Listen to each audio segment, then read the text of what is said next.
This film is intended for eye surgeons for training and education purposes. Viewer discretion is strongly recommended.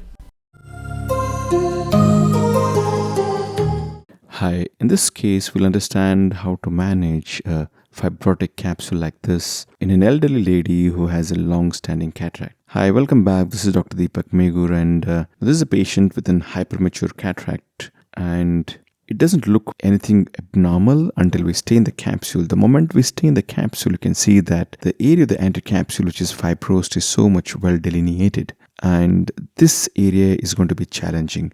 Now, getting a rhexis right in this case would be challenging. So let us try to delineate the fibrotic area. So I will just freeze the frame here for us to understand the extension of this fibrosis. It is going to be very critical as far as the outcome of the prognosis of the capsulotomy is going to be concerned. And this is going to dictate what technique am I going to use.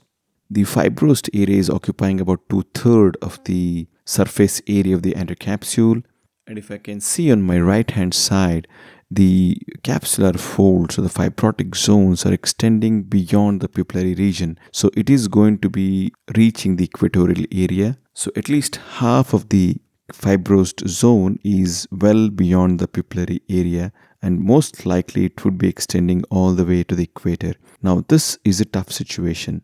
Tearing the capsule in these fibrotic areas is not going to be difficult, and if we are going to be a little bit more forceful in trying to tear them, there's always a risk of that tear being uncontrolled and running towards the periphery. So now how do we deal with this?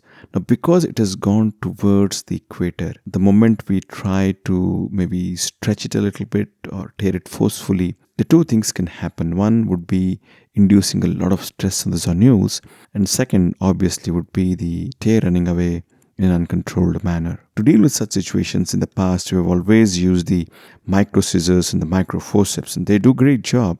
You just hold it and keep cutting it. But I feel we have got a better tool to deal with this rather than just the micro scissors and the forceps.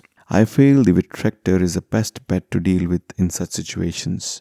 So let's see how we can use the Vitrector to do a decent capsulotomy in such eyes. So first I begin with the needle, and the rhexis is initiated in the healthy part.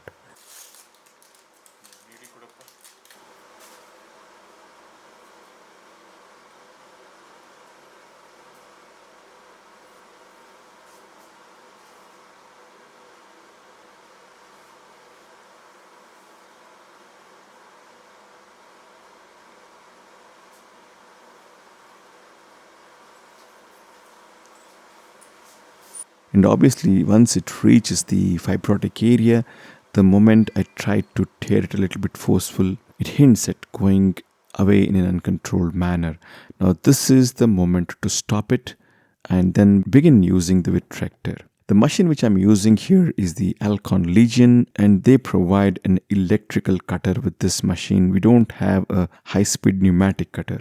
Now, can we use this electric cutter which has got a maximum cut rate of just 2000? Yeah, obviously we can use it. And of course, you can use electrical cutters of any other brand as well.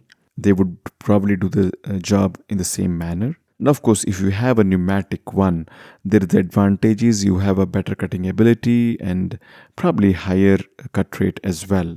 But nevertheless, even the most basic phaco machines do have this electrical cutters, and they can be made to work well for us in such situations. So what are the settings I'm going to use? So I'm going to use flow rate of about 12, vacuum would be 200, and the cut rate is initially kept at 2000, but it is kept in a linear mode. The most important change which I would like to do here is I've changed the module or the mode of action from the standard cut IA to IA cut mode. That is, foot pedal position 1 is irrigation, second is aspiration, then third would be cut. The cut I've kept it at linear simply because if the capsule is very tough and tenacious, going a little bit slow with the cut rate would be beneficial. That is going to be a trial and error. So let's begin the cutting now. The right eye has the irrigation cannula where the fluid is maintained in the chamber, and my second hand has the Vitrector.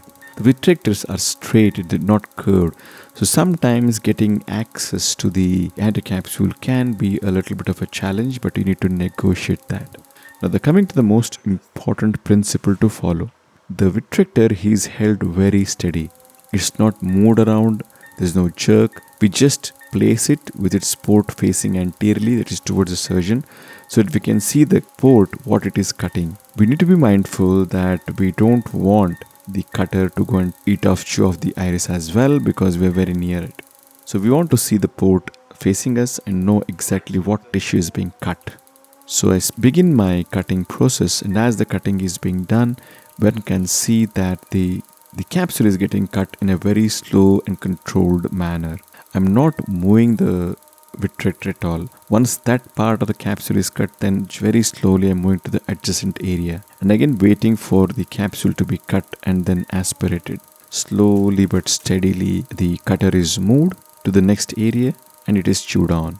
Now, as the capsulotomy is being done with the cutter, please note the margins. We can see these cut edges. Believe me, they are strong enough for us to go ahead and perform phacoemulsification. They are of reasonable strength. I don't say that they can be as strong as your manual rexes, but in such a situation, something is better than nothing.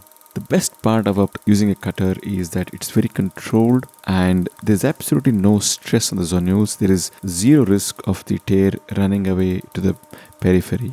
Of course, it can still happen if you're very jerky with the movement and pull or tug at the edges. So that's the reason I want to highlight or repeat the statement that you need to be still with the cutter and not move around. So slowly but surely, we have got a decent capsular opening, and this should serve the purpose of emulsifying the nucleus pretty well. I'm just using a little bit of fluid to confirm that the nucleus is free from its attachments. Time to emulsify. The superficial epinucleus is aspirated. Time to divide the nucleus. I'm going to use a vertical chop technique. The phaco-tip is buried into the substance of the nucleus. The chopper goes down vertically, and then we have a lateral separation maneuver. The nucleus is of moderate density, is not very dense. Well, these air bubbles are irritating. These air bubbles are causing some issue. So I go ahead and remove them. The phaco chop maneuver is reinitiated. Since the nucleus is of moderate density, it's not a big deal to just chop it away. And as the nucleus is being fragmented, I'm quite confident that the capsulotomy edges would hold good, and there's no risk of any of the edges running away.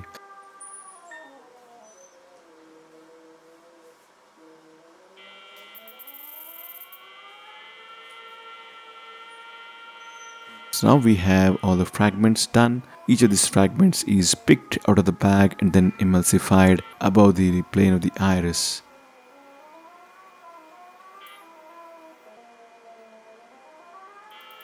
So nucleus management was not a tough thing in this case. It was relatively very easy.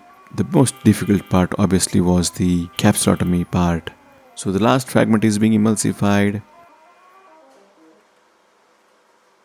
So to summarize, so whenever we have such a fibrotic capsules, it's important to delineate the area of the fibrosis. If the fibrotic area is very small and centrally, we can always create a rexis around the fibrotic area and just ignore the fibrotic part. However, in such a situation like this case where we have got extensive areas of anterior capsular fibrosis extending all the way up to the equator, then we need to have a better tool than our conventional ones. So I find using the Vitrector the best bet to deal with such a situation, and of course we have to follow certain basic principles that are using the IA cut mode with a low flow rate and low vacuum, keeping the Vitrector steady and still as the cutting is going on.